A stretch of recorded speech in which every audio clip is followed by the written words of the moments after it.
Sa isang kagubatan, may isang batang unggoy na hindi katulad ng iba.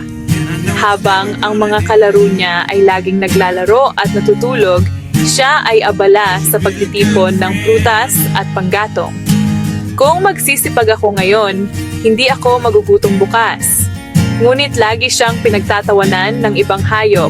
Haha! Ang sipag mo naman, unggoy! Bakit ka nagtatrabaho? Pwede naman maglaro? Hindi siya natinag. Araw-araw, patuloy siyang nag-ipon ng pagkain at nagtayo ng matibay na tirahan. Dumating ang malakas na bagyo. Ang mga hayop na puro laro ay nagutom at walang masisilungan.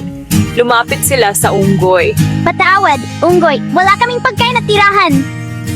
Hindi pa sudi naming lahat. Wasul kayo, magbahagi tayo ng pagkain. Pero sana matuto kayo. Mas mabuting magsikap kaysa tamarin. Mula noon, natutunan ng mga hayop na ang pagsisikap at tiyaga ay may magandang bunga. Ang masipag ay hindi nagugutom at ang tamad ay laging nagsisisi.